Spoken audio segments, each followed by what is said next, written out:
Сәлем достар, каналыма қош келдіңіздер. Бүгін сіздермен өте жұмсақ, өте дәмді болып шығатын булочкидің рецептісімен бөлісетін боламын. Менімен бірге болыңыздар. Бізге керегі жылы сүт, тұз, қант, дрож және сармай, ұн керек болады. Жұмысымызды бастаймыз. Ыдысымызға жылы сүтімізді, дрожжымызды, тұзымызды және жұмыртқаларымызды салып, жақсылап араластыратын боламыз.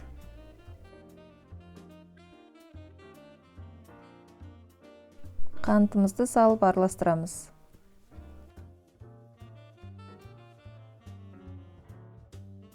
Майымызды құйып араластырамыз. Ұнымызды аз-аздан салып тұрып араластырып, жақсылап қамыр илейтін боламыз.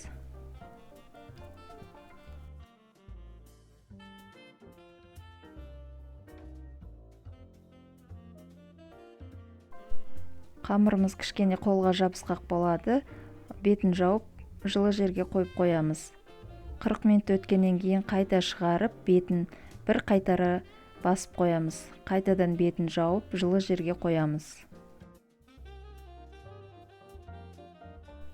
Міне біздің қамырымыз дайын. Осылай әдемі болып, жақсы болып көтеріліп шығады. Енді қамырымызды бөліктерге бөліп, өз қалауларыңыз бойынша үлкен қылсаңыздар, үлкен, кіші қылсаңыздар, кіші қылып, домалақтап жасайсыздар.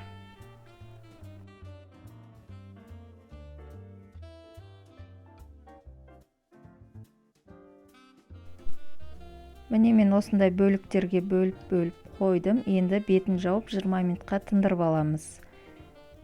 20 минут өткен соң әртүрлі формада өздеріңіз қалауларыңыз бойынша жасайсыздар. Мен көріп тұрғандарыңыздай осылай жасадым. Бұны қайтадан ыдысымызға тізіп қоямыз да бетін жауып 20 минутқа тағы қоямыз. 20 минут өткеннен кейін бетіне сүт пен жұмыртқаны жағып шықтым. Үстіне мак немесе күнжіт сепсеңіздер болады.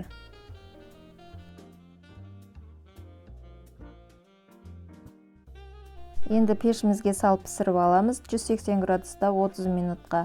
Осымен біздің булочкаларымыз дайын. Өте жұмсақ, керемет болып шығады. Жасап көріңіздер. Менімен бірге болғандарыңызға рахмет. Мен каналыма тіркеліп, лайк басып, комментарий қалдырып кетіңіздер. Ас болсын.